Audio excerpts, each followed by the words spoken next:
Friends, आज हम आपको ट्रिग्नोमेट्रिक फंक्शंस और उनके ग्राफ के बारे में बताएंगे और उनकी तमाम प्रॉपर्टीज को भी देखेंगे।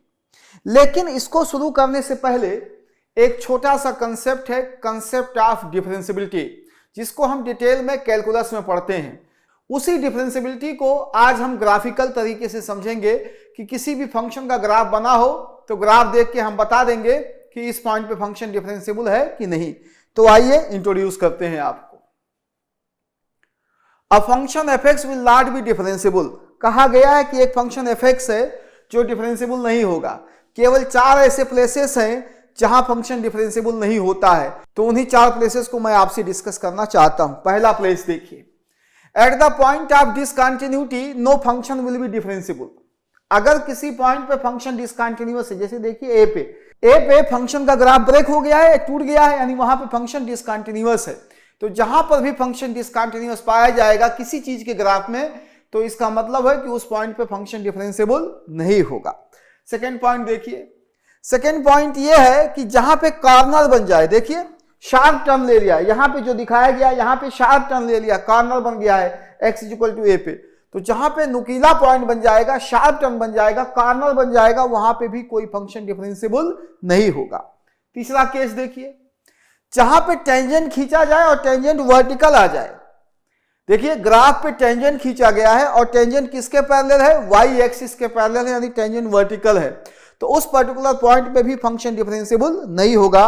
And the last point, initial और एंड पॉइंट पे भी फंक्शन डिफरेंशियबल नहीं होगा। कोई भी ग्राफ बना हुआ है तो उसके इनिशियल और एंड पॉइंट पे भी कोई फंक्शन डिफरेंशियबल नहीं होता है। तो ये कैलकुलस की एक छोटी सी चीज है जो आपको पता होना चाहिए। मैं ये मान के पढ़ाता हूं कि आपको नहीं पता है। तो यही 4 ऐसे प्लेसेस हैं जहां पे कोई फंक्शन डिफरेंशियबल नहीं होगा, बाकी हर जगह डिफरेंशियबल होगा। तो इसका स्क्रीनशॉट ले लीजिए, फिर मैं आपसे ट्रिग्नोमेट्रिकल फंक्शंस के बारे में डिस्कस करूंगा।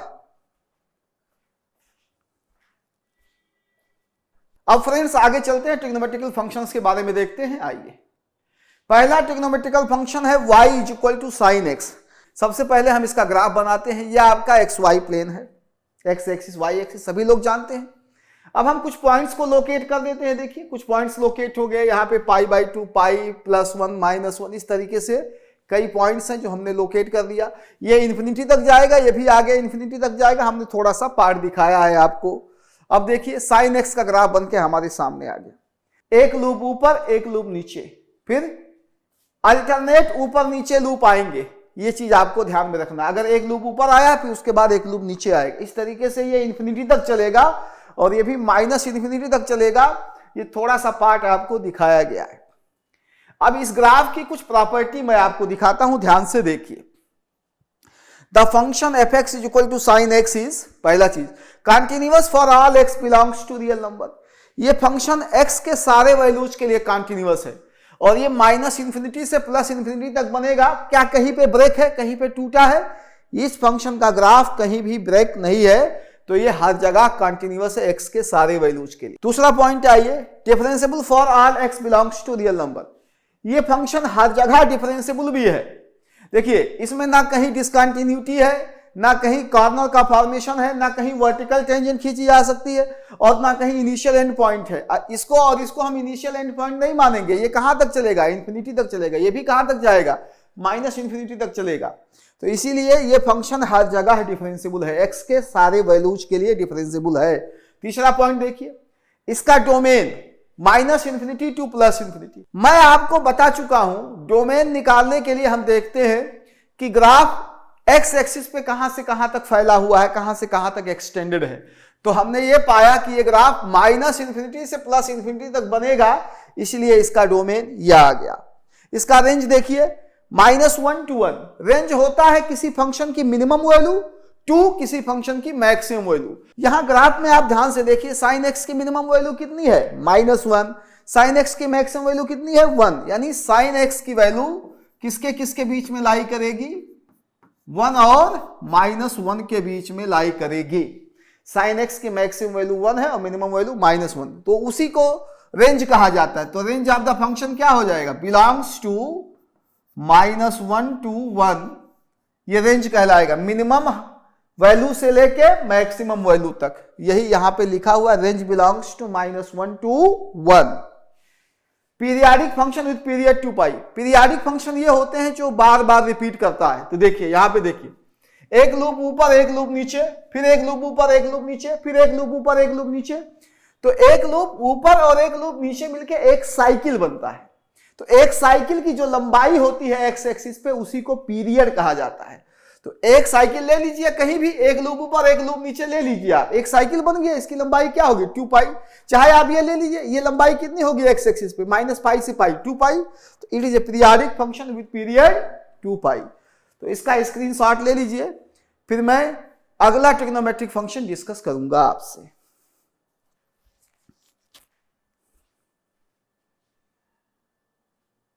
तो फ्रेंड्स, नेक्स्ट ट्रिग्नोमेट्रिक फंक्शन आपके सामने है, गौर से देखिए। y = cos x। अब यहां पे पढ़ेंगे हम कि cos x का ग्राफ कैसे बनाते हैं, cos x की मैक्सिमम वैल्यू क्या होती है, cos x की मिनिमम वैल्यू क्या होती है, वही सारी बातें हम पढ़ेंगे। तो आइए देखिए, ये आपका XY एक्सिस हो गया है। अब हम कुछ पॉइंट्स को लोकेट करेंगे, वो पॉइंट्स हम आपको लोकेट करके दिखा दिए हैं। अब हम cos x का ग्राफ बनाएंगे, तो cos x का ग्राफ ऐसे आता है।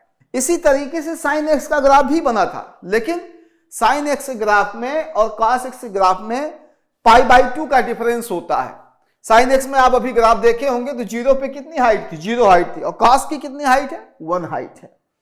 तो यही फर्क है, sin का ग्राफ और cos का ग्राफ जो लूप बनते हैं वो सिमिलर लूप बनते हैं, बस खाली उनके लोकेशन का फर्क होता है। दोनों के बीच में π/2 का फेज डिफरेंस होता है। तो ये आपका cos का ग्राफ है। अब इसकी प्रॉपर्टीज को भी देखते हैं हम। The function f(x) = cos x is, पहला point, continuous for all x belongs to real number. ये फंक्शन x की सारे वैल्यू के लिए कंटिन्यूअस है। क्या कहीं पे ब्रेक है? नहीं, कहीं पे टूटा नहीं है। ये आपका इंफिनिटी तक चलेगा, ये भी आपका इंफिनिटी तक चलेगा। मैंने थोड़ा सा पार्ट बना के दिखाया है आपको। तो ये कंटिन्यूअस फंक्शन है x के सारे वैल्यूज के लिए, और ये डिफरेंशिएबल भी है x के सारे वैल्यूज के लिए। Differentiable for all x belongs to real number. इसीलिए डिफरेंशिएबिलिटी के बारे में हम आपको शुरुआत में बता दिए थे। तो ये डिफरेंशिएबल भी है, और डिफरेंशिएबिलिटी हम आपको बता ही चुके हैं, तो आपको समझ में आ गया होगा कि हर x के लिए क्यों डिफरेंशिएबल है। अब आगे देखिए, इसका डोमेन क्या है? -∞ to ∞। क्यों? ये -∞ से लेके इन्फिनिटी तक x एक्सिस पे एक्सटेंडेड है, x एक्सिस पे फैला हुआ है, इसीलिए डोमेन हो गया ये। रेंज देखिए -1 to 1। यहां पे भी देखिए cos x की मिनिमम वैल्यू कितनी है? -1। cos x की मैक्सिमम वैल्यू कितनी है? 1। तो हम यहां पे भी लिख सकते हैं cos x की जो मैक्सिमम वैल्यू होती है वो 1 होगी, और cos x की जो मिनिमम वैल्यू होगी वो -1 होगी। और आइए, it is a periodic function with period 2 pi. तो ये पीरियाडिक फंक्शन है जिसका पीरियड 2 पाई है। वजह क्या है? एक साइकिल लीजिए आप, तो एक साइकिल में क्या क्या आएगा? एक लूप ऊपर एक लूप नीचे मिला के एक साइकिल। एक साइकिल की लंबाई एक्स एक्सिस पे देखिए, -π/2 से लेके 3π/2, तो लंबाई देखिए घटाइए, 3π/2 माइनस π/2 तो 2 पाई आ जाएगा। तो it's a periodic function with period 2 pi. sin x हो चाहे cos x हो, दोनों पीरियाडिक होते हैं जिनका पीरियड कितना होता है? 2 पाई। तो इसका स्क्रीनशॉट ले लीजिए, फिर मैं आपको अगला ट्रिग्नोमेट्रिक फंक्शन बताऊंगा। अब फ्रेंड्स, आप इसको कॉपी कर लिए होंगे, आगे चलते हैं अगला ट्रिग्नोमेट्रिक फंक्शन। अगला ट्रिग्नोमेट्रिक फंक्शन है आपका y = sin² x। अभी आप सोच रहे होंगे कि ये y = 10x का बताएंगे। जी हाँ, y = 10x का भी बताएंगे, लेकिन sin² x का ग्राफ भी बहुत इंपॉर्टेंट है, कई जगहों पे इस्तेमाल होता है, इसीलिए बहुत अच्छे से पता होना चाहिए। तो sin² x का ग्राफ भी देखेंगे, cos² x का ग्राफ भी देखेंगे, दोनों की प्रॉपर्टीज देखेंगे, तब जाके पूरा सिनेरियो क्लियर होगा। अब आइए देखिए, इसका ग्राफ बनाते हैं। ये आपका XY एक्सिस है, कुछ पॉइंट्स मैंने लोकेट कर दिए हैं, आप जैसे पिछले केसेस में देखे थे उसी तरीके से कुछ पॉइंट्स लोकेट कर दिए गए हैं। और ये आपका sin² x का ग्राफ है। देखिए sin x की वैल्यू किसके किसके बीच में थी? -1 to 1, और चूंकि स्क्वायर हो गया तो क्या इसकी वैल्यू कभी निगेटिव आएगी? नहीं, तो इसकी वैल्यू पड़ेगी 0 to 1। इसकी मिनिमम वैल्यू कितनी आएगी? 0। मैक्सिमम वैल्यू कितनी आएगी? 1। ये कभी भी नेगेटिव नहीं आएगा, और हर जगह स्मूथ होगा, कहीं पे भी कॉर्नर का फॉर्मेशन नहीं होगा। अगर कॉर्नर बन जाएगा तो क्या फंक्शन डिफरेंशिएबल होगा? नहीं। तो ये हर जगह स्मूथ है, यानी ये फंक्शन हर जगह डिफरेंशिएबल है। अब आइए इसकी प्रॉपर्टीज को दिखाते हैं आपको। The function f(x) = sin² x is continuous for all x belongs to real number. देखिए, क्या कहीं पे ब्रेक है? क्या कहीं पे टूटा है? नहीं। तो ये कंटिन्यूअस फंक्शन है x के सारे वैल्यूज के लिए और डिफरेंशिएबल भी है x के सारे वैल्यूज के लिए। वजह क्या है? ना तो कहीं डिसकंटिन्यूटी है, ना तो कहीं कार्नर का फॉर्मेशन है, ना कहीं वर्टिकल टेंजेंट बनाई सकती और ना ही इनिशियल एंड पॉइंट का पता है, क्योंकि ये -∞ तक चलेगा और ये +∞ तक चलेगा। इसीलिए ये फंक्शन x के सारे रियल वैल्यूज के लिए डिफरेंशिएबल होगा। नेक्स्ट पॉइंट देखिए, डोमेन की बात कर रहा है। डोमेन का मतलब कि ग्राफ x एक्सिस पे कहां से कहां तक फैला हुआ है, तो ये -∞ से +∞ तक फैला हुआ है, इसलिए डोमेन ये लिखा है। रेंज आइए, मिनिमम वैल्यू 0, मैक्सिमम वैल्यू 1, तो इसका रेंज क्या होगा? इसका रेंज होगा देखिए 0 to 1, minimum value 0, maximum value 1, कभी नेगेटिव नहीं आएगा। और आगे देखिए पीरियाडिक विद पीरियड पाई। अब यहां कोई लूप नीचे तो बन नहीं रहा है, तो एक लूप ये, वही लूप यहां, वही लूप यहां, यही चीज बार बार रिपीट करेगा। तो एक लूप की जो लंबाई होगी, एक साइकिल की जो लंबाई होगी, उसी को पीरियड कहा जाता है। तो इसका पीरियड कितना पाया गया? पाई, जबकि साइन एक्स का पीरियड कितना था? 2 पाई। तो it's a periodic function with period pi. अब आगे देखिए, यहां पे एक ग्राफ और बना दिया गया है, तो इससे मिलता जुलता है, जानबूझ के बना रहा हूं, यहां पे इसकी नीड नहीं है, लेकिन आप कंफ्यूज ना हो जाए। y = mod sin x का ग्राफ, अभी हम मॉड को बहुत डिटेल में डिस्कस करेंगे, लेकिन आज के लेक्चर में इससे कंपेयर करने के लिए ये मैं आपको बता देना चाहता हूं। ये इसका ग्राफ है, देखिए इसमें डिफरेंस है। डिफरेंस को जरा गौर से देखिए, मैं आपको 2 सेकंड का टाइम दे रहा हूं। अगर डिफरेंस नहीं समझ में आ रहा है तो ऊपर देखिए, यहां देखिए, ये sin स्क्वायर एक्स का ग्राफ है, ये mod sin x का ग्राफ है। इसमें कहीं भी कॉर्नर का फॉर्मेशन नहीं हुआ है और इसमें कॉर्नर बन गया। देखिए यहां कॉर्नर बन गया है, यहां कॉर्नर बन गया है, यहां कॉर्नर बन गया है। तो जहां जहां कॉर्नर बन जाएगा क्या फंक्शन डिफरेंशिएबल होगा? नहीं।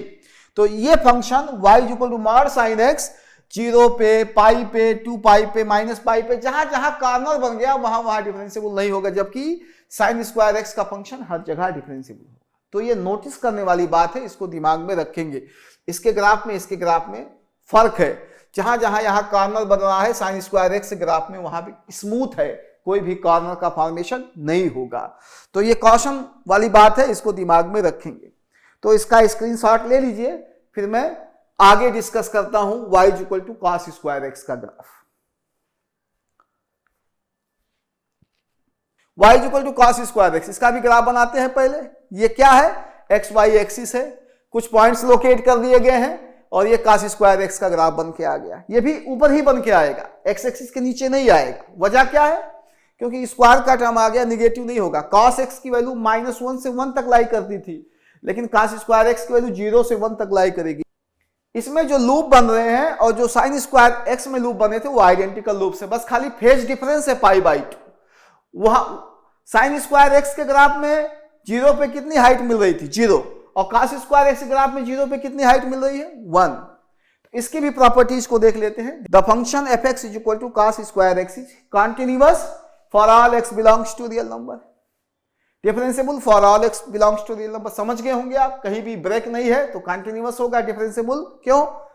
हर जगह स्मूथ है, कहीं भी कॉर्नर का फॉर्मेशन नहीं है, कहीं भी वर्टिकल टेंजेंट नहीं खींच सकते हो, और इनिशियल पॉइंट और एंड पॉइंट का पता ही नहीं है। ये +∞ तक जाएगा, ये -∞ तक जाएगा, इसीलिए ये फंक्शन x के सारे वैल्यूज के लिए डिफरेंशिएबल होगा।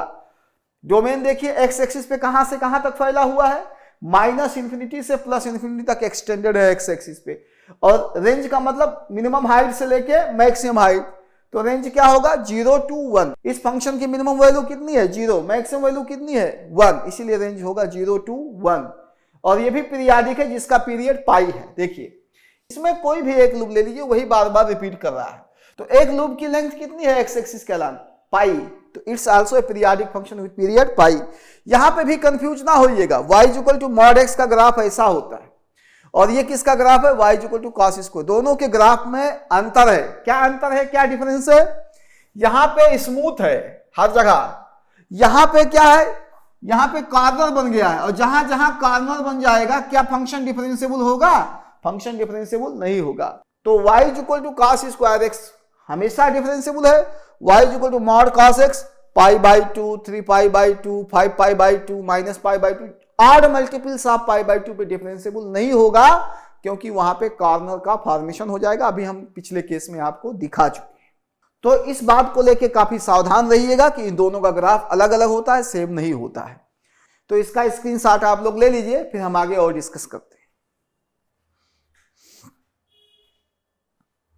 अब हम सीखेंगे कि y is equal to sine raise to power nx का ग्राफ कैसे बनाया जाता है। तो ध्यान से देखिए, यहां पे n जो है पॉजिटिव इवन इंटीजर हो सकता है या पॉजिटिव ऑड इंटीजर हो सकता है।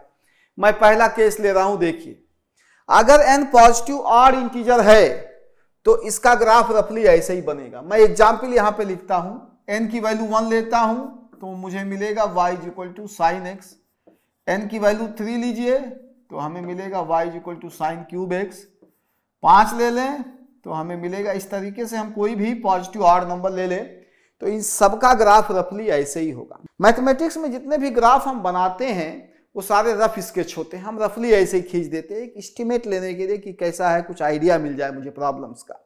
ये आप मत समझिएगा कि साइन एक्स का ग्राफ, साइन क्यूब एक्स का ग्राफ और sine raise to power 5x का ग्राफ जो है आइडेंटिकल होते हैं। जी नहीं, उनके ग्राफ आइडेंटिकल नहीं होते, उनमें फर्क होता है, लेकिन रफली काम चलाने के लिए हम ऐसे बना सकते हैं। क्या डिफरेंस होता है अभी हम आपसे डिस्कस करते हैं। अगर इवन पावर हो जाए, साइन के पावर इवन नंबर आ जाए, इवन पावर हो जाए तो आपका, मैं यहां एग्जाम्पल लिख देता हूं, y is equal to sine square x, जो कि हम बता चुके हैं, y is equal to sine raise to power 4x, चाहे y is equal to sine raise to power 10x, ये ग्राफ बनेगा इसका। तो एक चीज दिमाग में रखेंगे कि अगर साइन के पावर पॉजिटिव ऑड इंटीजर है तो उसका ग्राफ होगा similar to graph of sine x, और साइन के पावर पॉजिटिव इवन इंटीजर है तो उसका ग्राफ होगा similar to graph of sine square x, जो हम आपसे डिस्कस कर चुके हैं।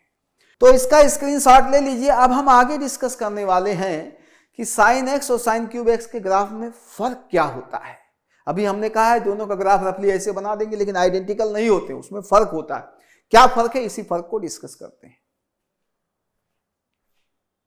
अब फ्रेंड्स, हम डिफरेंशिएट करने चल रहे हैं कंपैरिजन कर्व में। देखिए ध्यान से, ये ग्राफ है साइन एक्स का जिससे आप परिचित हैं। अब हम इसी में एक्स वाई एक्सिस यही रहेगा, इसमें ग्राफ बनाएंगे साइन क्यूब एक्स का, तब आपको डिफरेंस पता चलेगा। देखिए ये मैंने ग्राफ बना दिया साइन क्यूब एक्स का। जो पिंक कलर से है वो साइन एक्स का ग्राफ है, और जो ब्लू कलर से है वो साइन क्यूब एक्स का ग्राफ है, जो कि आपको दिखाई पड़ रहा होगा, डिफरेंस है। अब ये कैसे बनाएंगे, क्या सोचेंगे, मैं उसको एक्सप्लेन कर दे रहा हूं। देखिए ध्यान से, ये मैंने एक टेबल ले ली है, एक्स की वैल्यू यूज करेंगे, साइन एक्स की वैल्यू निकालेंगे, साइन क्यूब एक्स की वैल्यू निकालेंगे। हम पहले एक यूनिट के बारे में बात करते हैं, एक यूनिट पे अपना हम फोकस करेंगे माइंड। देखिए ध्यान से, तो अगर एक्स हम 0 ले ले तो चाहे साइन एक्स है वो भी 0 हो जाएगा, और साइन क्यूब एक्स है वो भी 0 हो जाएगा। यानी ओरिजिन पॉइंट दोनों पे लाई करेगा, साइन एक्स पे भी लाई करेगा और साइन क्यूब एक्स पे भी लाई करेगा। देखिए ओरिजिन पे दोनों इंटरसेक्ट कर रहे हैं। अब अगर हम पाई बाई 2 ले लें यहां पे, तो साइन पाई बाई 2 कितना होता है, 1, तो साइन एक्स भी 1 हो जाएगा और 1 का क्यूब भी 1 हो जाएगा। यानी ये वाला पॉइंट जो top most point pi by 2 पे कितनी हाइट आती है साइन की, ये भी दोनों पे लाई करेगा, साइन एक्स के ग्राफ पे भी लाई करेगा, साइन क्यूब एक्स के ग्राफ पे लाई करेगा। अब अगर यहां हम पाई ले लें, पाई, तो इसकी वैल्यू क्या होगी, साइन पाई 0 होता है, ये भी 0, ये भी 0, यानी पाई पे भी दोनों मीट करेंगे, जो कि आपको साफ साफ दिखाया गया है। तो यहां पे ओरिजिन पे टॉप मोस्ट पॉइंट पे पाई बाई 2 के ऊपर जो 1 हाइट है वहां पे, और पाई पे, तीनों जगह पे साइन एक्स की वैल्यू, साइन क्यूब एक्स की वैल्यू सेम होगी। अब हम एक बात बताते हैं, एक छोटा सा थ्योरम लेते हैं, तब आपको ज्यादा क्लियर होगा। एक थ्योरम है, अगर कोई भी नंबर 0 1 के बीच में है तो जितना ज्यादा पावर होगा उसकी वैल्यू कम हो जाएगी। मैं आपको यहां पे दिखा देता हूं। देखिए, जैसे एक नंबर ले लीजिए 0 1 के बीच में, तो 0 1 के बीच में हमने ले लिया हाफ, तो चलिए हाफ ले लिया, हाफ के पावर 1 क्या आ जाएगा, हाफ। अब हाफ के पावर हमने पावर बढ़ा दिया, मान लीजिए 3 पावर कर दिया, तो क्या आ जाएगा 1/8। कम हो गया कि ज्यादा हो जाएगा, कम हो जाएगा। देखो 1/2 से कम हो गया। तो इस मिसकंसेप्ट में मत रहिएगा, जैसे जैसे पावर बढ़ाएंगे तो वैल्यू बढ़ जाएगी। जी नहीं, हमेशा नहीं होता। अगर नंबर फ्रैक्शन में है, 0 1 के बीच में है, तो जैसे जैसे आप पावर बढ़ाएंगे वैल्यू घटती जाएगी, वही लिखाया गया है। इसी चीज को यहां थ्योरम बना दिया गया है कि अगर कोई नंबर 0 1 के बीच में है तो जितना बड़ा पावर होगा उसकी वैल्यू कम होती जाएगी। देखो यहाँ पे 1/3 पावर है, यहाँ पे हाफ पावर है, यहाँ पे 1 पावर है, 2 पावर है। जैसे जैसे पावर बढ़ रहा है उसकी वैल्यू घट रही है। अब मैं इसको क्यों बता रहा हूं, देखिए 0 से पाई बाई 2 के बीच में 0 से π/2 के बीच में ग्राफ लीजिए, तो sin x किसके बीच में है? sin x 0 और 1 के बीच में है। हम बात कर रहे हैं 0 से π/2, यहां मैं लिख दे रहा हूं 0 से π/2। sin x किसके बीच में है? 0 से बड़ा है, 1 से छोटा है। हम 0 और π/2 छोड़ के बात कर रहे हैं, एक्सक्लूडिंग। तो sin x जो नंबर है ये किसके बीच में है? 0 1 के बीच में है। तो जितना ज्यादा पावर होगा उसकी वैल्यू उतनी कम होगी। तो यहां देखिए, इससे ये पता चला कि sin क्यूब x ले लें हम और sin x ले लें, तो पावर कौन सा ज्यादा है? sin cube x। यहां पावर कुछ नहीं है तो क्या है? 1। तो ये क्या होगा? ये आपका छोटा हो जाएगा। जितना ज्यादा पावर होगा वो नंबर छोटा हो जाएगा अगर नंबर 0 1 के बीच में है। अब देखिए, तो sin क्यूब x छोटा होगा sin x से। इसका क्या मतलब है? इसका मतलब है sin क्यूब x का ग्राफ नीचे बनेगा किसके मुकाबले? sin x के मुकाबले। तो यहां देखिए, ये जो आपका पिंक कलर से बना है, लाल रंग से जो बना है वो sin x का ग्राफ है, वो ऊपर है, और जो नीले रंग से बना है वो sin क्यूब x का ग्राफ है, वो नीचे है। इसीलिए इसको नीचे बनाया गया है। उसी तरीके से हम हर जगह एक्सप्लेन कर सकते हैं। तो sin x के ग्राफ में और sin क्यूब x ग्राफ में डिफरेंस होता है, लेकिन रफली हम काम चलाने के लिए दोनों का ग्राफ बना सकते हैं एक जैसा, लेकिन 100% आइडेंटिकल नहीं है। इसी बात को मैंने इसमें एक्सप्लेन करने की कोशिश की है। अब इसको आप कॉपी कर लीजिए, फिर हम डिस्कस करेंगे y = cos nx का ग्राफ कैसे बनाते हैं। अब फ्रेंड्स, आगे हम डिस्कस करेंगे y = cos nx का ग्राफ कैसे बनाएंगे और कैसे हम याद रखेंगे। ध्यान से देखिए, यह आपका अगर ऑड पावर है, पॉजिटिव ऑड इंटीजर है, मैं यहां एग्जाम्पल लिख देता हूं, y = cos x, y = cos 3x, y = cos 5x and so on. Odd है तो उसका ग्राफ सिमिलर होगा ग्राफ ऑफ cos x। जैसे cos x का ग्राफ होता है उसी तरीके से बनेगा। फिर आपको याद दिला रहे हैं कि मैं रफ स्केच की बात कर रहा हूं। इन तीनों के ग्राफ आइडेंटिकल नहीं होंगे, लेकिन रफली देखने में ऐसे ही बना सकते हैं हम लोग अपने काम चलाने के लिए। और अगर इवन इंटीजर पावर है, n = 2 4 6 है, तो इसका ग्राफ होगा cos स्क्वायर x की भांति। मैं यहाँ एग्जाम्पल लिख देता हूँ, y = cos square x, y = cos 4x, y = cos 10x। कोई भी पॉजिटिव इवन इंटीजर ले लें तो graph will be similar to graph of cos square x। इसी तरीके से अभी हम डिस्कस कर चुके हैं कि y = sin nx का ग्राफ कैसे बनाएंगे। तो इसका स्क्रीनशॉट ले लीजिए, फिर हम आगे चलेंगे 10x के ग्राफ के बारे में डिस्कस करेंगे आपसे। फ्रेंड्स, अब हम आपसे y = 10x का ग्राफ डिस्कस करेंगे। ध्यान से देखिए, y = 10x जो है ये x के सारे वैल्यूज के लिए डिफाइंड नहीं होता है। आइए दिखाता हूं मैं आपको। y = इसको लिख सकते हैं sin x upon cos x। तो अगर cos x 0 हो गया, cos x कहां पे है? डिनोमिनेटर में। डिनोमिनेटर में 0 नहीं ले सकते। अगर cos x 0 हो गया तो y डिफाइंड ही नहीं होगा। मैं यहां लिख देता हूं, if cos x becomes 0, this implies that y is not defined। y defined ही नहीं होगा। और कब 0 होगा cos x की वैल्यू? जब x क्या हो? ±π/2, ±3π/2, ±5π/2। इस तरीके से हम x की तमाम वैल्यू ले सकते हैं जहां पे cos x 0 होता है। वहां पे आपका 10x का ग्राफ बनेगा ही नहीं, डिफाइंड ही नहीं होगा। वहां पे हम वर्टिकल लाइन खींचेंगे। अभी मैं आपको दिखाता हूं, देखिए ये आपका क्या है? XY एक्सिस है। आगे देखिए, हमने वर्टिकल लाइन खींच दिया है। कहां कहां पे वर्टिकल लाइन खींचा है? जहां जहां पे cos x की वैल्यू 0 है, जहां जहां पे 10x डिफाइंड नहीं है, वहां वहां वर्टिकल लाइन खींचा, π/2 पे, 3π/2 पे, -π/2 पे, -3π/2 पे। और 10x का ग्राफ आप देखिए ध्यान से, ये आपका 10x का ग्राफ। ये मैंने एक पार्ट दिखाया है, ये पूरा 10x का ग्राफ नहीं है। ये भी कहां तक जाएगा? इन्फिनिटी तक जाएगा।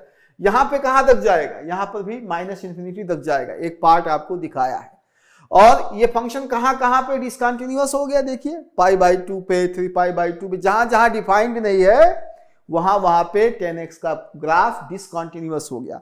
इसकी प्रॉपर्टीज को देखते हैं। देखिए, the function y is equal to 10x is continuous for all x belongs to real number except 2n+1 into pi by 2, यानी x के सारे वैल्यू के लिए कंटिन्यूअस है, केवल odd multiples of pi by 2 छोड़ दें तो। ये देखिए, ये हटाने का साइन है कि हटा दिया जाए। क्या हटा दिया जाए? Odd multiples of pi by 2, यानी पाई बाई 2 को छोड़ दीजिए, माइनस पाई बाई 2 को छोड़ दीजिए, 3 पाई बाई 2 को छोड़ दीजिए, माइनस 3 पाई बाई 2 को छोड़ दीजिए। तो odd multiples of pi by 2 को छोड़ दें तो y इक्वल टू 10x का ग्राफ हर जगह कंटिन्यूअस होता है। डिफरेंशिएबिलिटी देखिए, differentiable for all x belongs to real number except odd multiples of pi by.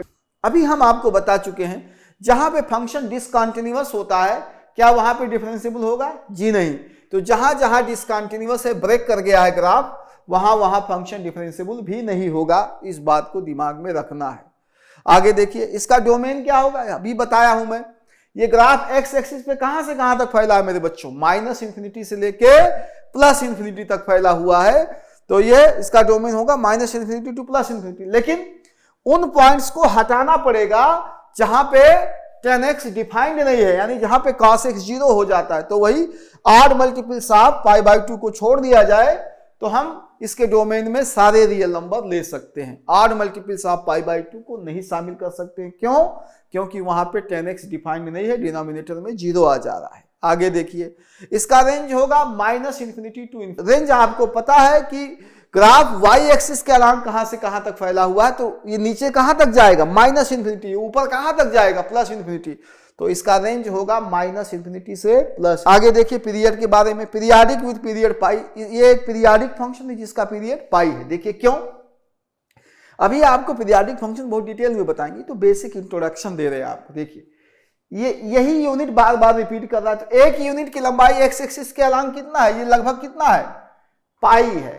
क्योंकि पाई बाई 2 में से माइनस पाई बाई 2 घटाइए तो पाई हल्का सा पाई से कम आएगा, लेकिन वो अप्रोक्सीमेटली हम कितना ले लेते हैं? पाई। तो ये पीरियाडिक फंक्शन है जिसका पीरियड क्या है? पाई। तो इसका आप स्क्रीनशॉट ले लीजिए, फिर हम आगे डिस्कस करेंगे कि y equal to cot x का ग्राफ कैसे बनाते हैं। अब दोस्तों हम आपसे डिस्कस करने चल रहे हैं y equal to cot x का ग्राफ। ध्यान से देखिएगा, y equal to cot x. अब ये भी कहां नहीं डिफाइंड है उसको भी मैं एक बार ट्राई करता हूं समझाने के लिए। y equal to cot x को क्या लिख सकते हो? cos x upon sin x। तो जहां जहां पे डिनोमिनेटर 0 होगा वहां cot x डिफाइंड नहीं होगा। यानी if sin x is equal to 0, this implies that y is equal to cot x is not defined. Defined नहीं है जहां पे डिनोमिनेटर 0 है। अब डिनोमिनेटर कहां पे 0 होगा? sin x कहां पे 0 होगा? x बराबर n पाई। n पाई बोले तो पाई, 2 पाई, 3 पाई, 4 पाई। यहां पे जहां पे भी n यूज कर रहे हैं वो सारे पॉजिटिव इंटीजर हैं, ध्यान रखेंगे। पिछले केस में भी पॉजिटिव इंटीजर है, ये भी पॉजिटिव इंटीजर है। तो पाई, 2 पाई, 3 पाई पे जो है sin x 0 हो जाएगा, वहां पे cot x एग्जिस्ट नहीं करेगा। वर्टिकल लाइन वही बनाएंगे हम।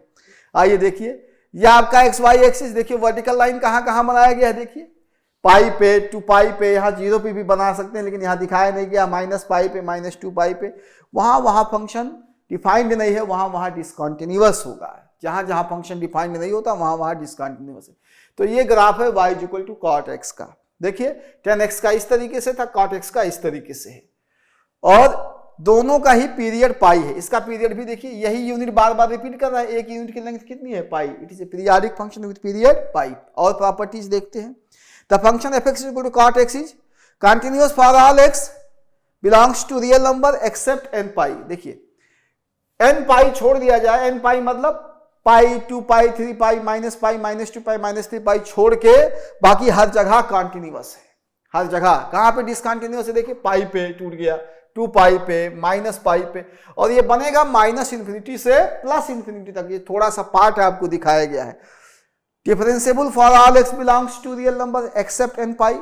तो जहां पे डिसकंटिन्यूअस है उन पॉइंट्स पे ये डिफरेंशिएबल भी नहीं होगा, इसीलिए लिखा गया है यहां पे। देखिए ध्यान से, डोमेन क्या होगा? एक्स एक्सिस के अलांग कहां से कहां तक एक्सटेंडेड है? माइनस इंफिनिटी से प्लस इंफिनिटी एक्सेप्ट एन पाई पे डिफाइंड नहीं है, डोमेन में से वो वैल्यूज को हटा दिया जाएगा।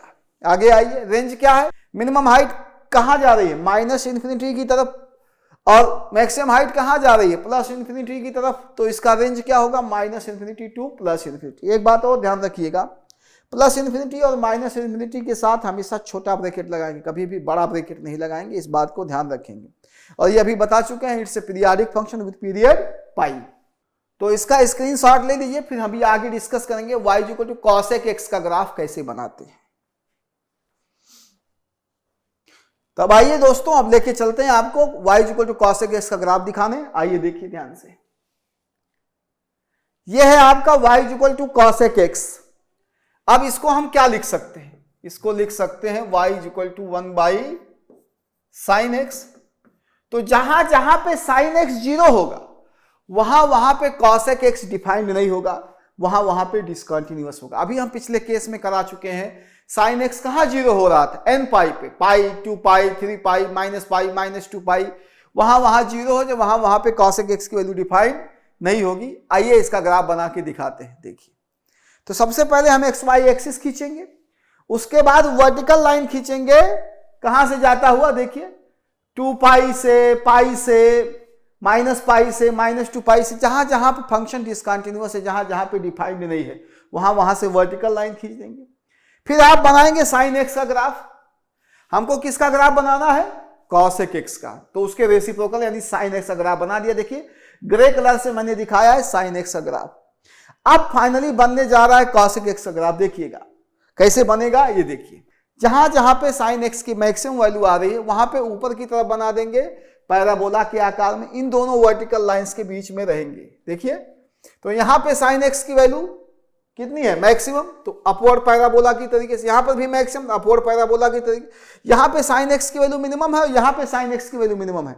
तो जहां जहां साइन एक्स की वैल्यू मिनिमम होगा वहां पे डाउनवर्ड पैराबोला की तरीके से बना देंगे। पैराबोला नहीं है, ध्यान रखेंगे, cosec x अलग ग्राफ है, पैराबोला अलग ग्राफ होता है। हाँ, उसी तरीके से लगेगा रफली, तो आप वैसे ही बना देंगे। और ये ध्यान रखेंगे कि वर्टिकल लाइंस के बाहर नहीं निकलना चाहिए, वर्टिकल लाइंस को टच भी नहीं करना चाहिए, उसके अंदर ही होना चाहिए। तो जहां जहां पे साइन एक्स की मैक्सिमम वैल्यू आएगी अपवर्ड बनाएंगे, जहां जहां पे साइन एक्स की मिनिमम वैल्यू आएगी डाउनवर्ड बना देंगे। और ये पूरे एक्स एक्सिस पे बना देंगे, माइनस इन्फिनिटी से लेके प्लस इन्फिनिटी तक।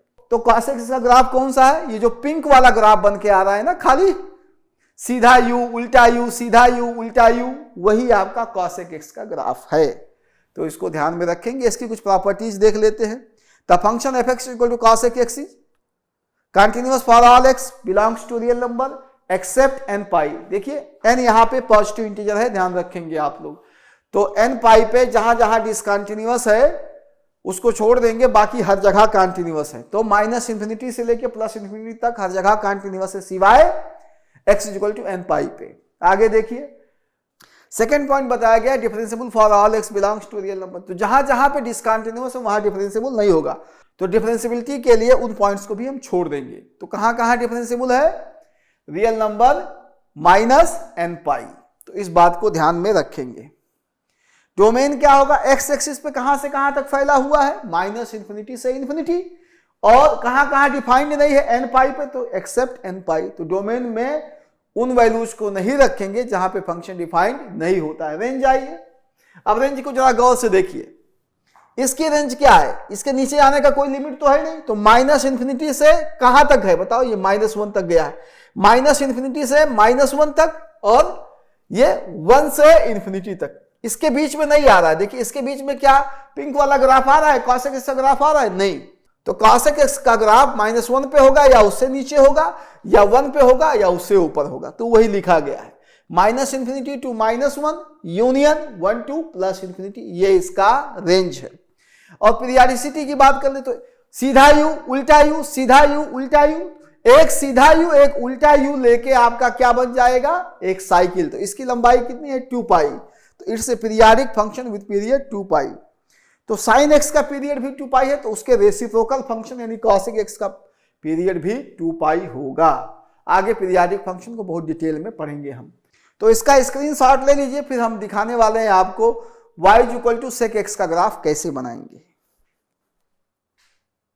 अब फ्रेंड्स हम आपको दिखाने जा रहे हैं कि y is equal to sec x का ग्राफ कैसे बनाते हैं। ध्यान से देखिएगा, y is equal to sec x है, इसको हम क्या लिख सकते हैं, y is equal to 1 upon cos x लिख सकते हैं। तो जहां जहां पे डिनोमिनेटर जीरो हो जाएगा, यानी कॉस एक्स जीरो हो जाएगा, वहां पे फंक्शन डिफाइंड नहीं होगा, यानी वहां वर्टिकल लाइन आ जाएगी, फंक्शन वहां पे ब्रेक कर जाएगा, डिसकंटिन्यूअस हो जाएगा। और ये बात आपको हम बता चुके हैं कि cos x जीरो कहां होता है, odd multiples of pi by 2 पे cos x जीरो होता है, यानी पाई by 2, 3 pi by 2, minus pi by 2, minus 3 pi by 2, odd multiples of pi by 2 पे cos x जीरो होगा, और जहां जहां cos x जीरो होगा वहां sec x डिफाइंड नहीं होगा। आइए इसका ग्राफ बनाते हैं, गौर से देखिए। तो आपका एक्स वाई एक्सिस खींच दिया, और ये वर्टिकल लाइन कहां पे ड्रा किया है मैंने, odd multiples of pi by 2 पे देखो, पाई by 2, 3 pi by 2, minus pi by 2, minus 3 pi by 2। और सेक एक्स का ग्राफ बनाने से पहले हम क्या करेंगे, कॉस एक्स का ग्राफ बनाएंगे। देखिए ग्रे कलर से हमने किसका ग्राफ बना के दिखाया है, कॉस एक्स। जब हम कॉसेक एक्स का सिखाए थे तब आपको साइन एक्स का ग्राफ पहले बनवाए थे, अब किसका बनवाए हैं, कॉस एक्स का ग्राफ बनाए हैं, क्योंकि हमें क्या बनाना है, सेक एक्स का ग्राफ। जहां जहां पे कॉस की वैल्यू मैक्सिमम आ रही है वहां पे सीधा यू बनेगा। देखिए ये आपका सीधा यू, ये आधा बना दिया गया, ऐसे पूरा यू भी बनेगा, ये आगे दिखाया नहीं गया है। और जहां जहां पे cos x की वैल्यू मिनिमम आ रही है वहां उल्टा यू बना दिया गया है। तो इसका ग्राफ सिमिलर है जो पिछले केस में हम डिस्कस किए थे, उसी तरीके से है, कोई खास बात नहीं। ये ना सोचेगा ये आधा यू रहेगा, ये पूरा बनेगा, क्योंकि हमको आगे तक बनाना है, लेकिन एक पार्ट आपको दिखाया गया है। तो ये ग्राफ हुआ आपका y is equal to sec x का। अब आइए देखिए properties, y is equal to sec x is continuous for all x except odd multiples of pi by 2। Odd multiples of pi by 2 छोड़ दीजिए, 3 pi by 2, pi by 2, minus pi by 2, minus 3 pi by 2, तो हर जगह continuous है, ये आपको detail में बता चुके हैं। वही आपका डिफरेंशिएबिलिटी का भी हाल है, जहां पे डिसकंटिन्यूअस होगा वहां पे फंक्शन डिफरेंशिएबल नहीं होगा। और डोमेन में से odd multiples of pi by 2 को हटा दोगे, रेंज क्या होगा, रेंज अभी वही होगा। ग्राफ की जो हाइट है, जो वैल्यू है, -1 है, उसके नीचे है, या 1 है और उसके ऊपर है, तो वही चीज लिखा है रेंज। और यहां पे भी देखिए सीधा यू, उल्टा यू, सीधा यू, उल्टा यू, इस तरीके से बनता रहेगा। तो एक सीधा यू और एक उल्टा यू की ये लंबाई कितनी है, 2 पाई, इसीलिए इसका पीरियड कितना हो जाएगा, 2 पाई। तो ये हमने बेसिक ट्रिग्नोमेट्रिकल फंक्शंस के ग्राफ और उनके प्रॉपर्टीज के बारे में आपको बताया है। अगर आप जेईई की तैयारी कर रहे हैं तो ये सारी चीजें दिमाग में आपके होने चाहिए बहुत अच्छी तरीके से। तो इसको अच्छे से रिवाइज करिए, वीडियोज को बार बार देखिए आप, तो उससे आप लर्न कर जाएंगे, सीख जाएंगे। जितना आपको हम ग्राफ के बारे में बता दिए हैं उसी पे बेस्ड क्वेश्चन डिस्कस करेंगे, तब तक इसका स्क्रीनशॉट ले लीजिए आपको। अब दोस्तों आइए सवाल डिस्कस करते हैं आपसे। आइए देखिए आज का पहला सवाल है ये आपका, if sin θ1 plus sin θ2 plus sin θ3 is equal to 3 then compute the value of cos θ1 plus cos θ2 plus cos θ3। यहां पे हमको एक चीज भली भांति पता है कि जो sin थीटा होता है उसका रेंज होता है -1 to 1, यानी sin थीटा की मैक्सिमम वैल्यू कितनी हो सकती है, 1। मिनिमम वैल्यू कितनी हो सकती है, -1। ना -1 से कम होगा ना 1 से ज्यादा होगा। आइए इसको सॉल्व करते हैं, ध्यान से देखिए। sin θ1 plus sin θ2 plus sin θ3 is equal to 3। अभी आपको इसका रेंज बता चुके हैं, उसी बात को लेके हम इसको सॉल्व करेंगे। यहां पे 3 टर्म है sin थीटा के, तो हर एक टर्म की वैल्यू 1 होगी या 1 से कम होगी। 1 से कम का मतलब -1 से कम नहीं हो जाएगी, ये खाली समझाने के लिए कर रहे हैं आपको। ये वैल्यू भी 1 होगी या 1 से कम होगी, 1 से ज्यादा कभी नहीं होगी, 1 होगी या 1 से कम होगी। और जोड़ कितना लाना है, 3। 3 नंबर को जोड़ना है, 3 डिफरेंट टर्म को जोड़ना है, और उन टर्म्स की प्रॉपर्टीज है 1 है या उससे छोटा है, 1 है या उससे छोटा है, 1 है या उससे छोटा है। जोड़ कितना लाना है, 3। अगर जोड़ते समय कोई नंबर भी 1 से छोटा हो जाएगा तो क्या जोड़ 3 आएगा, नहीं। तो जोड़ 3 कब आएगा, जब तीनों ही 1 1 1 होंगे तभी जोड़ 3 आएगा। एक नंबर भी 1 से छोटा ले लोगे तो जोड़ 3 नहीं आएगा।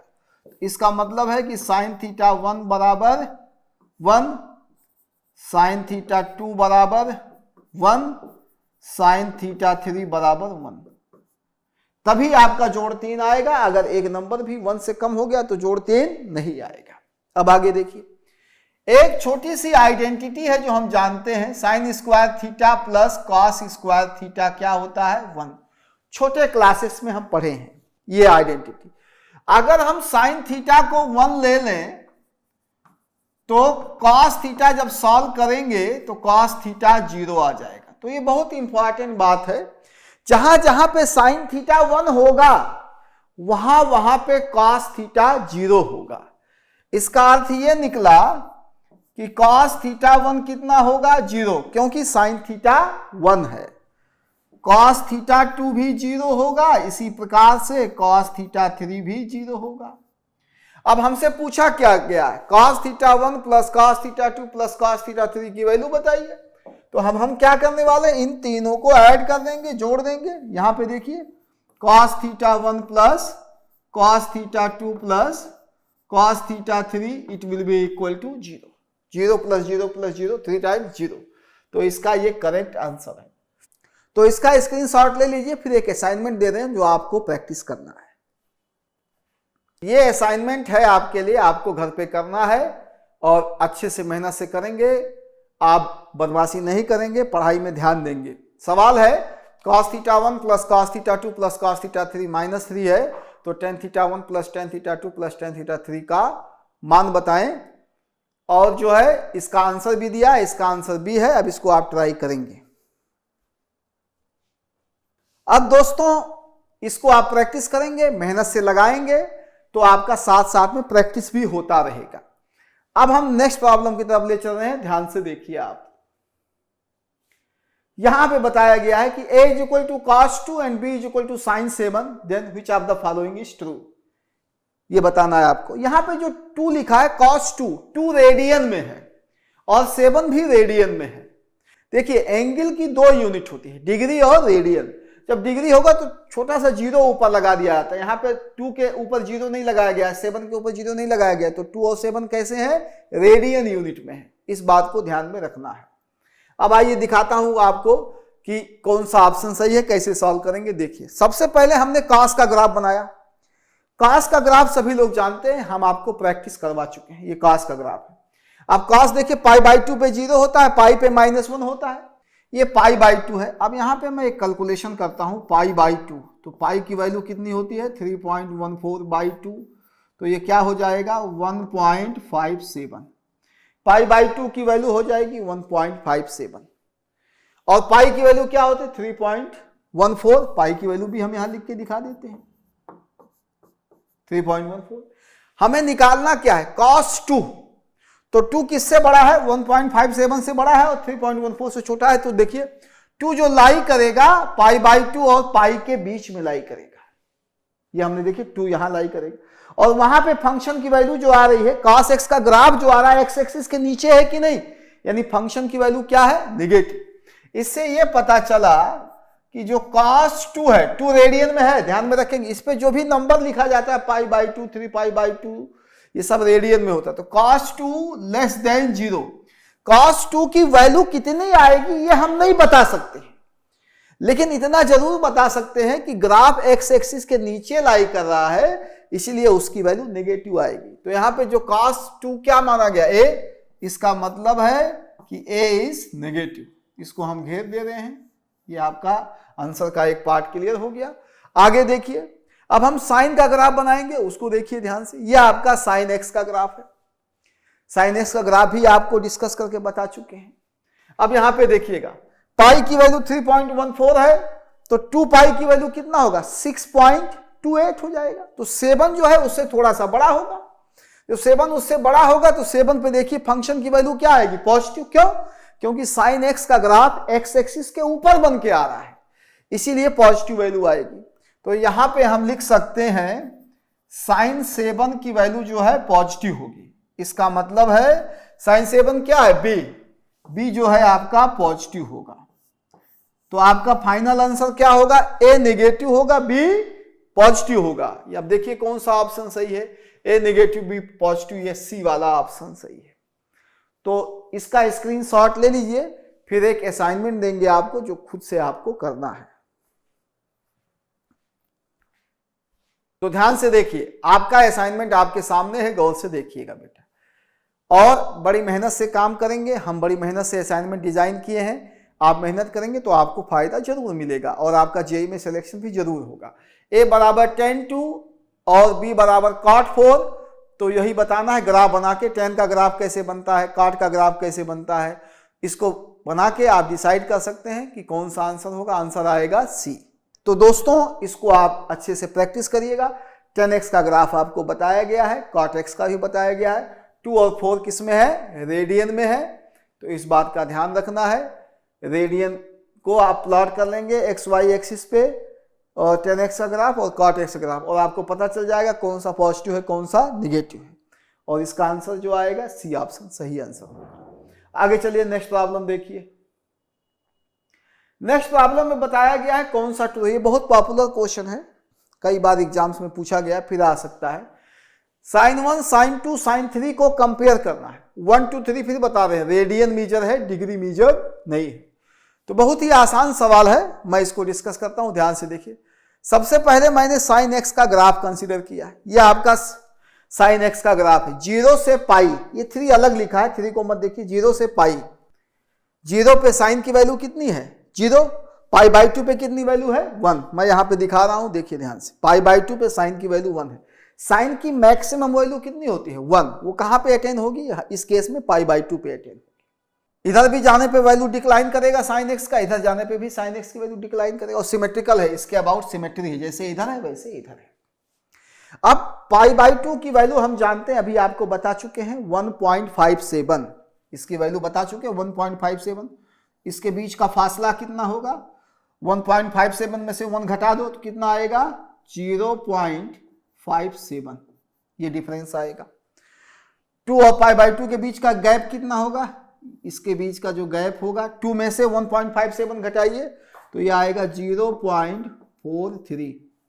अब देखिए ध्यान से, पाई बाई 2 से 1 का गैप कितना है 0.57, पाई बाई 2 से 2 का गैप कितना है, तो कौन नजदीक है, 2 नजदीक है पाई बाई 2 के 1 के रेस्पेक्ट में। अब आइए देखिए 1 पे कितनी हाइट है, 1 पे जो भी हाइट आएगी ये हाइट होगी sin 1। क्यों, देखिए अगर कोई फंक्शन है f(x) sin x और हमसे कहा जाए f1 निकालिए, तो आप क्या करेंगे, x की जगह क्या पुट कर देंगे 1, तो ये आपका आ गया sin 1। तो 1 पे कितनी हाइट है sin 1। 1 पे हम हाइट नहीं बता सकते, 1 से कम होगी, बस इतना बता सकते, इसकी वैल्यू एग्जैक्टली कितनी आएगी हम नहीं प्रेडिक्ट कर सकते हैं, लेकिन ये आएगी sin 1। sin 1 को लोकेट कर दिया गया है। अब आगे देखिए 2 पे कितनी हाइट आएगी, 2 पे जो हाइट आएगी वो हाइट होगी sin 2, 2 पे हाइट आएगी sin 2। अब यहां पे एक नोटिस करने वाली बात है, देखिए सबसे ज्यादा हाइट कहां पे है, पाई बाई 2 पे है, तो जो लाइन पाई बाई 2 के जितना नजदीक होगी उसकी हाइट उतनी अधिक होगी। अब देखिए चूंकि इसका फासला कम है तो ये पाई बाई 2 के ज्यादा नजदीक है, नीली वाली लाइन, और इसका फासला अधिक है तो ये कम नजदीक है, दूर है थोड़ा सा। तो चूंकि ये लाइन नीली वाली लाइन पाई बाई 2 के पास है इसीलिए इसकी हाइट ज्यादा है। तो आप देखिए sin 2 बड़ा होगा sin 1 से, और यहां पे 3 को गौर से देखिए, ये 3 और पाई अलग अलग है। 3 नंबर पाई की वैल्यू कितनी होती है 3.14, तो 3 उससे जस्ट पहले पड़ेगा, जस्ट पहले। तो यहां पे 3 आगे देखिए, 3 पे कितनी हाइट है, 3 पे ये हाइट है, ये हाइट कितनी हो जाएगी sin 3 हो जाएगी। तो सबसे बड़ा नंबर कौन है sin 2, उसके बाद कौन है sin 1, सबसे छोटा नंबर कौन है sin 3। मैं यहां पे लिखता हूं sin 3 less than sin 1 less then sin 2, सबसे बड़ा नंबर कौन है 2। अब यहां पे एक और इंपॉर्टेंट बात आप देख लीजिए, चाहे sin 3 की वैल्यू हो, चाहे sin 1 की वैल्यू, चाहे sin 2 की वैल्यू हो, 0 से बड़ी है कि नहीं, x एक्सिस के ऊपर है, तो ये तीनों वैल्यू 0 से बड़ी है, और ये तीनों वैल्यू 1 से छोटी भी है, और इसका भी ध्यान रखना है ये तीनों वैल्यू 1 से छोटी भी है। तो sin 3 sin 1 sin 2 में ये रिलेशन आया, ये देखिए ये डी वाला ऑप्शन करेक्ट ऑप्शन होगा। तो ध्यान रखिएगा कि कौन सा, कहीं गलती से इसको ना कर दीजिएगा या इसको ना कर दीजिएगा, ध्यान रखिएगा, कंसेप्ट क्लियर रखिए कि क्या सही है क्या गलत है। तो इसका स्क्रीनशॉट ले लीजिए, फिर हम आपको आपका असाइनमेंट दे रहे हैं। अब आपका असाइनमेंट आपके सामने है, गौर से देखिए। Which of the following inequality is true, जैसे अभी हमने साइन का कंपैरिजन करके दिखाया था, वैसे कॉस का कंपैरिजन भी पूछ सकता है, तो इसकी आप प्रैक्टिस करेंगे। इसमें बी ऑप्शन सही होगा। आंसर भी मैं आपको साथ साथ में दे देता हूं ताकि आपकी अच्छी प्रैक्टिस हो जाए। तो दोस्तों cos x का ग्राफ बना के इसको लगाने की कोशिश करेंगे, आपसे लग जाएगा, कोई विशेष बात नहीं है। आइए अगले प्रॉब्लम की तरफ ले चलते हैं आप। अगला प्रॉब्लम यह है कि ए बी इस इंटरवल में लाई कर रहा है और एक इक्वेशन है, हैज एटलीस्ट वन सोल्यूशन, कह रहा है हैज एटलीस्ट वन सोल्यूशन, यानी कम से कम इस x की एक वैल्यू जरूर आएगी जो इसको सेटिस्फाई करेगी, ये दिया गया है। Then the value of a plus b क्या होगा। तो थोड़ा सा ट्रिकी क्वेश्चन है, देख लेते हैं क्या ट्रिक है इसमें। देखिए, इसको हम लिख सकते हैं एक्स स्क्वायर माइनस 2x, इस 2x को इधर लाएंगे लेफ्ट में, प्लस 1, ये हमने लिखा, और प्लस 3 लिख दिया। 4 को हमने क्या लिखा, 1 प्लस 3। एक्चुअली हम x में परफेक्ट स्क्वायर बनाने की कोशिश कर रहे हैं, तो यहाँ पे 4 की जगह 1 प्लस 3 आ गया, और इसको एज इट इज कॉपी कर लीजिए, 3 cos ax plus b it will be equal to 0। यह आपका आ गया x माइनस 1 का होल स्क्वायर, और ये आपका हो जाएगा 3 plus 3 cos ax plus b is equal to 0। तो हमारा परफेक्ट स्क्वायर बनाने का काम पूरा हो गया। अब यहां से हम निकालेंगे cos ax प्लस b की वैल्यू क्या होगी। तो यह आपका आएगा, 3 से डिवाइड कर देंगे पूरे इक्वेशन को, तो आपका यह आएगा -1/3 x माइनस 1 स्क्वायर। इस पूरे इक्वेशन को हम 3 से डिवाइड कर देंगे और इन दोनों टर्म को राइट पे लेके जाएंगे, तो ऐसा आएगा। अब देखिए, इसको हम क्या लिख सकते हैं, cos ax plus b is equal to -1 minus, अब आगे देखिए, इस टर्म को ध्यान से देखिएगा, ये टर्म क्या आ सकता है, क्या कभी नेगेटिव आ सकता है, गौर से देखिए, नहीं, क्यों, क्योंकि होल स्क्वायर लगा हुआ है, नेगेटिव नहीं आ सकता। हाँ, 0 आ सकता है। 0 कब आएगा, जब x की वैल्यू 1 ले लीजिए तो 0 हो जाएगा, या पॉजिटिव आएगा, तो इसकी पॉसिबल वैल्यू क्या आएगी, 0 या पॉजिटिव, किसकी, जो हमने घेर रखा उस एक्सप्रेशन की। अब इस इक्वेशन को गौर से देखिए, इस इक्वेशन को बहुत ध्यान से देखिए, यहां पे हम 0 ले सकते हैं या पॉजिटिव ले सकते हैं, नेगेटिव नहीं ले सकते। अगर यहां पे हम पॉजिटिव ले लें तो cos की वैल्यू -1 से छोटी आ जाएगी। क्या cos की वैल्यू कभी -1 से छोटी होती है, नहीं। इसका मतलब है कि यहां हम पॉजिटिव नहीं ले सकते हैं। पॉजिटिव लेने पे देखो, -1 तो पहले से है, पॉजिटिव नंबर और माइनस हो जाएगा तो -1 से छोटा हो जाएगा, और cos x की वैल्यू -1 से छोटी हो ही नहीं सकती। इसका मतलब हम पॉजिटिव नहीं ले सकते हैं, तो मजबूरी क्या बची, 0 ले सकते हैं, तो 0 ले लीजिए। cos ax plus b is equal to -1 minus 0, 0 ले लिए तो ये आ गया। अब ये बताइए हमें कि cos ax प्लस b की वैल्यू -1 हो सकती है कि नहीं, हो सकती है। cos ax प्लस b की वैल्यू -1 बिल्कुल हो सकती है। और यहां पे ध्यान से देखिए, cos x की वैल्यू -1 कब होगी, cos x की वैल्यू -1 कब होगी, जब ये 0 हो जाएगा। और ये 0 कब होगा, 0 कब होगा, जब x -1 स्क्वायर 0 हो जाएगा। तो यहां पे मैं कैलकुलेट करता हूं, x माइनस का होल स्क्वायर का ये टर्म 0 हो जाएगा, यानी x 1 हो जाएगा, तो यहां पे 0 आ जाएगा, और 0 आ जाएगा तो cos x की वैल्यू कितनी हो जाएगी, -1, यानी हमको x की वैल्यू मिल गई। x की वैल्यू क्या मिली, 1, वो एक सोल्यूशन है ना, x1, a plus b is equal to -1। तब हम क्या करेंगे, x की वैल्यू यहां पे डाल देंगे, a प्लस बी आ गया -1। अब cos x की वैल्यू -1 कब होती है, cos x की वैल्यू -1 होती है कि उसके अंदर का जो एंगल है, यहां पे एंगल क्या है, a प्लस बी, वो कितना हो जाए, पाई, 3 पाई, 5 पाई, या -पाई, -3 पाई, आगे 5 पाई के आगे भी ले सकते हैं, और -5 पाई इसके आगे भी ले सकते हैं, तमाम वैल्यू जाएगी। ये a प्लस बी की वैल्यू है।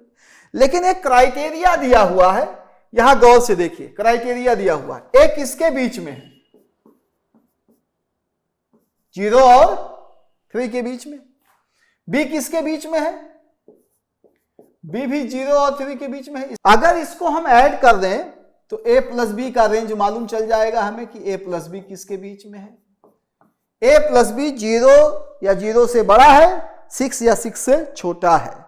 अब इसमें कौन सी ऐसी वैल्यू है जो इस रेंज में आ रही है, 0 और 6 के रेंज में? तो केवल यही वैल्यू है, यही वैल्यू, क्योंकि ये तो निगेटिव हो गया, निगेटिव तो आना ही नहीं है। और ये वैल्यू जो 3 पाई 5 पाई ये सारी वैल्यू जा रही हैं, ये आपका 6 से बड़ी हो जाएंगी। तो इस तरीके से a प्लस बी की जो वैल्यू आएगी वो पाई एक्सेप्ट की जाएगी दिए गए रेंज के अनुसार। तो इसमें आपका सी ऑप्शन करेक्ट होगा। तो कोई खास बात नहीं है, इसका स्क्रीनशॉट ले लीजिए, फिर मैं आपका असाइनमेंट आपको देता हूं। तो ये देखिए आपका असाइनमेंट आपके सामने है, गौर से देखिए। तो इसकी प्रैक्टिस आप करेंगे अच्छे से, और इसका डी ऑप्शन सही है।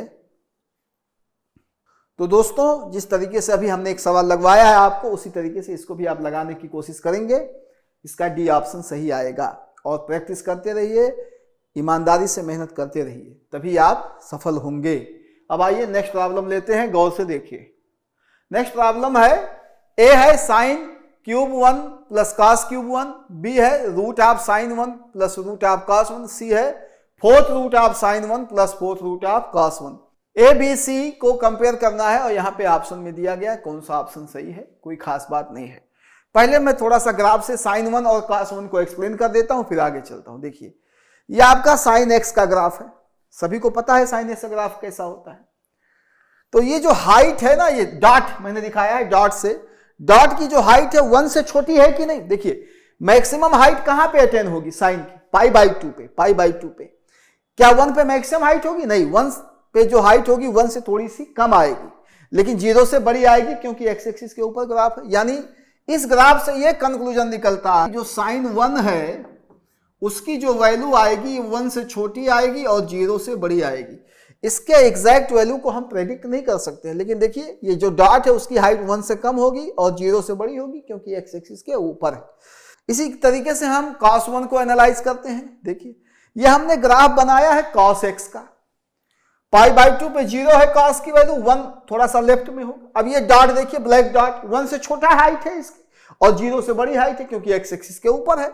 यहां से पता ये चला कि जो cos 1 आएगा वो भी 0-1 के बीच में आएगा। हम एग्जैक्ट वैल्यू नहीं प्रेडिक्ट कर सकते, लेकिन हम रेंज बता सकते हैं। तो यहां पे मैंने ग्राफ के मदद से आपको समझाने की कोशिश ये की है, चाहे साइन 1 हो चाहे cos 1 हो, दोनों की वैल्यू हमेशा 0-1 के बीच में लाई करेगी। अब यहाँ पे एक थ्योरम है, मैं उसको यूज कर चुका हूं, फिर भी एक बार और बता दे रहा हूं, ध्यान से देखिए। अगर कोई नंबर 0-1 के बीच में है तो जितना ज्यादा पावर होगा उसकी वैल्यू कम होती जाएगी। अभी मैंने एग्जाम्पल दिया था, मैं दूसरा एग्जाम्पल दे देता हूं आपको। कोई भी नंबर ले लीजिए जो 0-1 के बीच में है, चलिए 1/4 ले लीजिए। 1/4 के पावर हाफ ले लेते हैं, यानी स्क्वायर रूट ले लेते हैं, तो ये कितना आंसर आएगा? 1/2।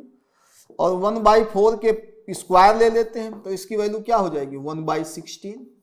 तो आपने पावर बढ़ाया तो वैल्यू क्या हो गई? कम हो गई। यहां पे 1/2 पावर है तो वैल्यू हाफ है, यहां पे 2 पावर है तो वैल्यू और कम हो गई, हाफ से छोटी हो गई। तो वही थ्योरम है, जब भी कोई नंबर 0-1 के बीच में, जितना ज्यादा पावर उसके ऊपर होगा उसकी वैल्यू घटती जाएगी। इसी कंसेप्ट का सहारा लेके इस प्रॉब्लम को हम सॉल्व कर देंगे। आइए देखिए, ये वही थ्योरम है जो अभी बताए हैं आपको। ए बी सी को कंपेयर करना है मुझे। अब देखिए, चूंकि साइन 1 की वैल्यू 0-1 के बीच में है, यही थ्योरम अप्लाई करेंगे, तो जितना ज्यादा पावर रेज करेंगे वैल्यू कम होती जाएगी। अब यहां पे पावर हमें क्या क्या लेना है? यहां 3 पावर लेना है और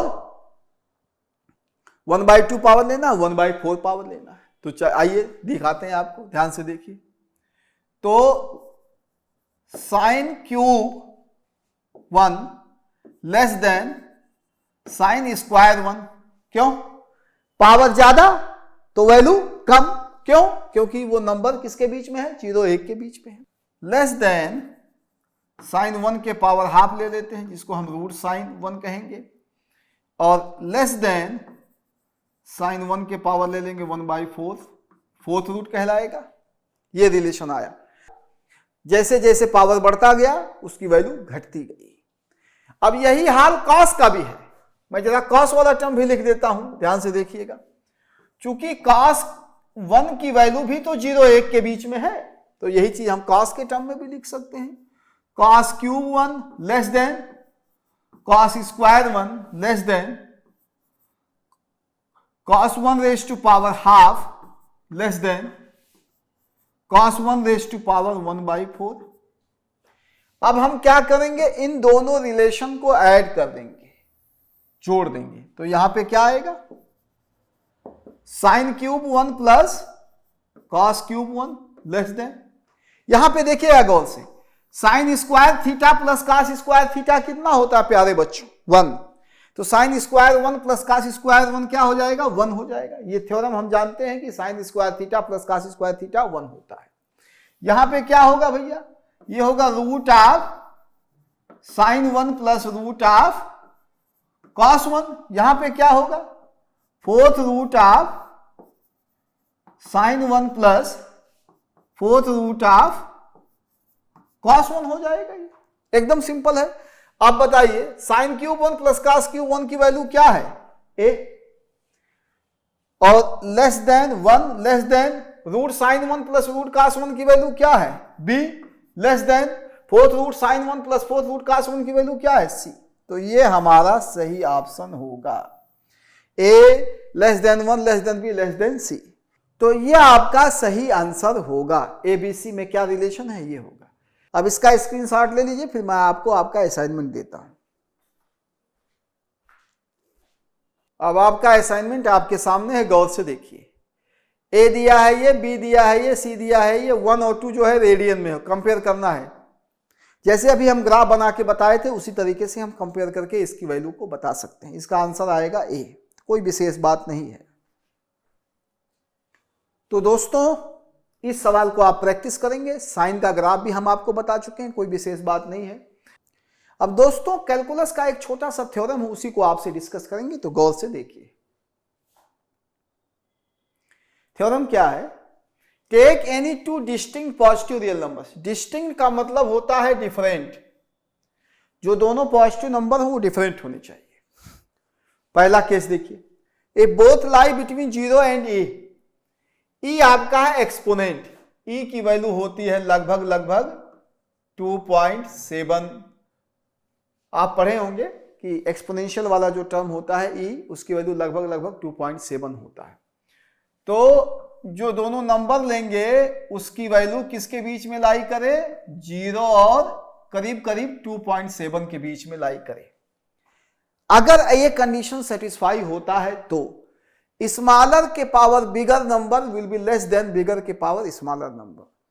अब ये आएगा कैसे, इसको कैलकुलस में IIT एडवांस में पूछा जा चुका है।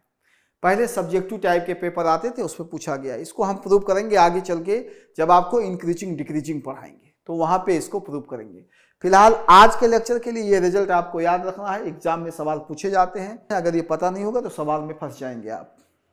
अब इसका एग्जाम्पल देखिए, यहां पे पहला एग्जाम्पल है, दूसरा एग्जाम्पल है। यहां पे 2 नंबर लिए गए हैं पहले एग्जाम्पल में, √2 और √3। तो √3 बड़ा है, √2 छोटा, और दोनों की वैल्यू इसके बीच में लाई कर रही है। देखिए √2 की वैल्यू कितनी होती है, 1.414, और √3 की वैल्यू 1.732। तो दोनों की वैल्यू इसके बीच में लाई कर रही है।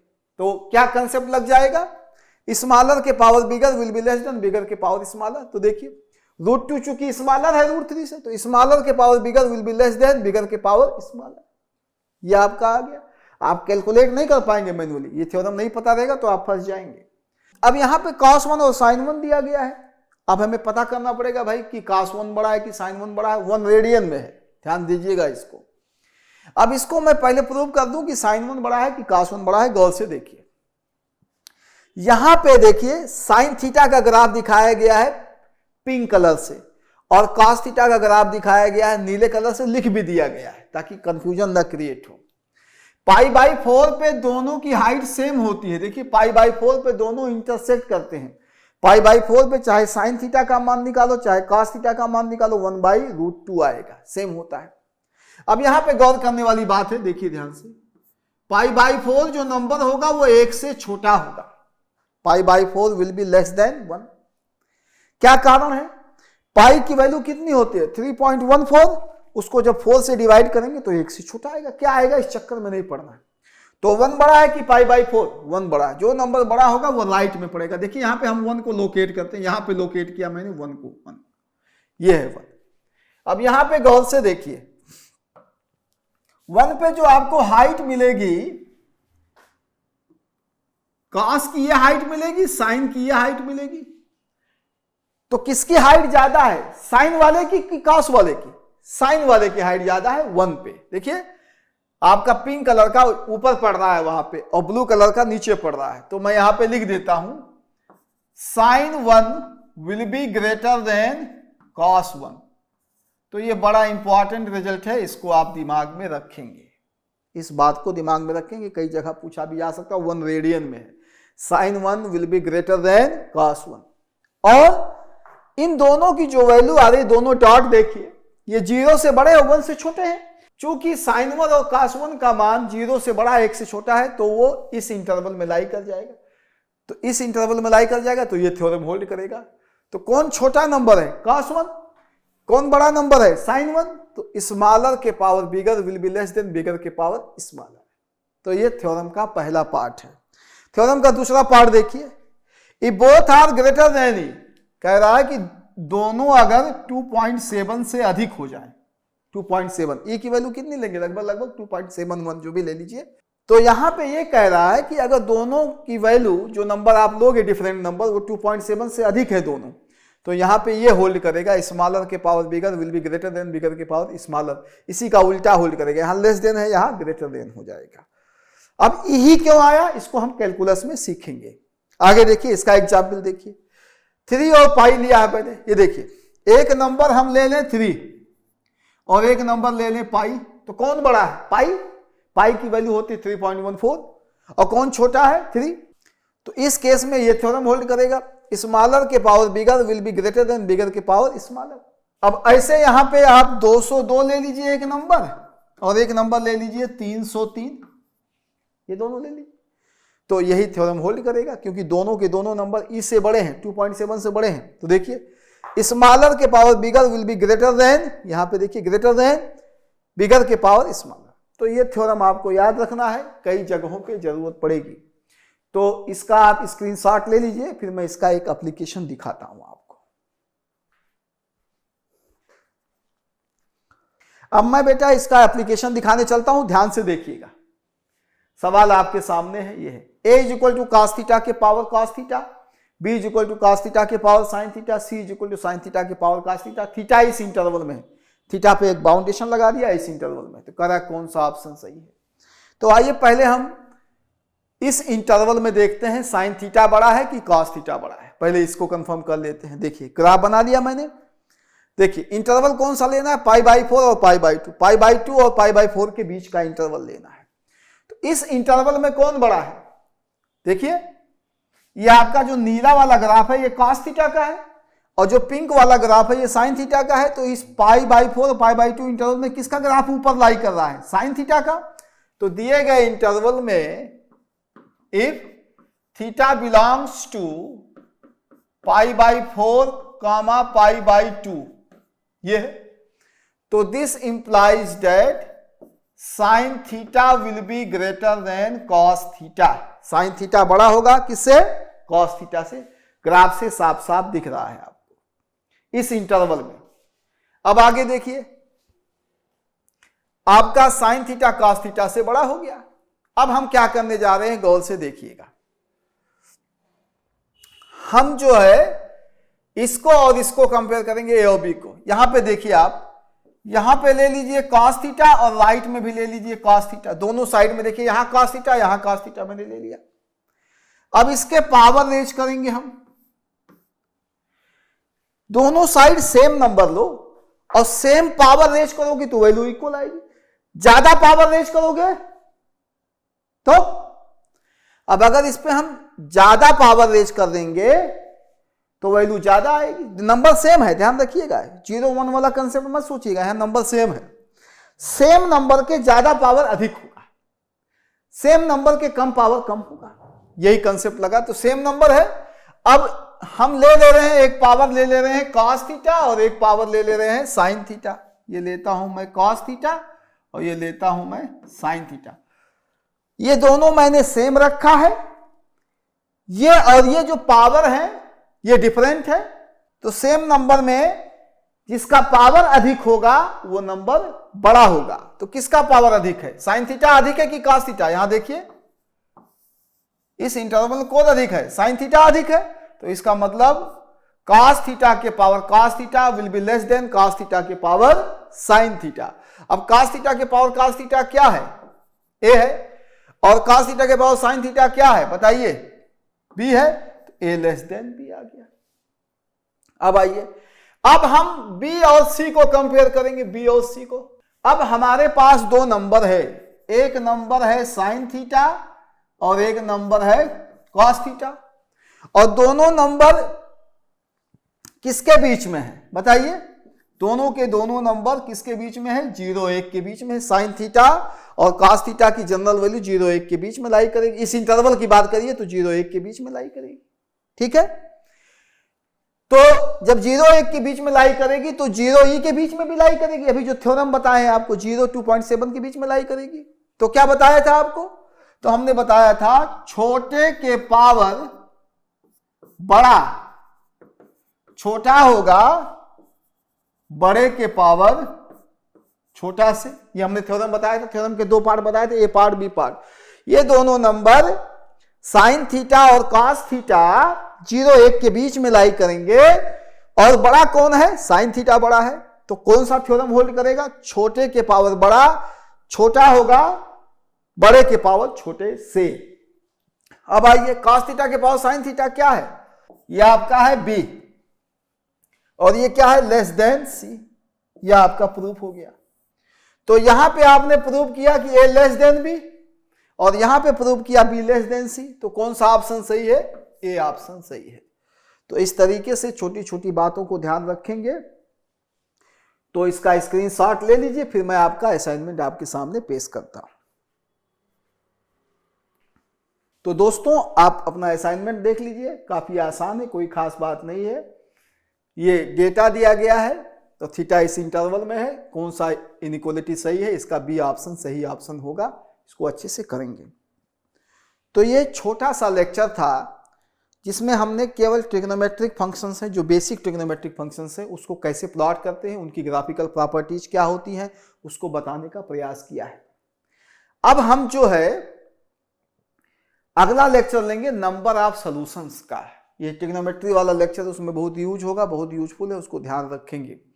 तो उम्मीद करते हैं कि ये वीडियो बेटा आपको पसंद आया होगा, और इस वीडियो को हमने बहुत ही मेहनत से बनाया है, और आप लोग इसकी अच्छे से प्रैक्टिस करिए।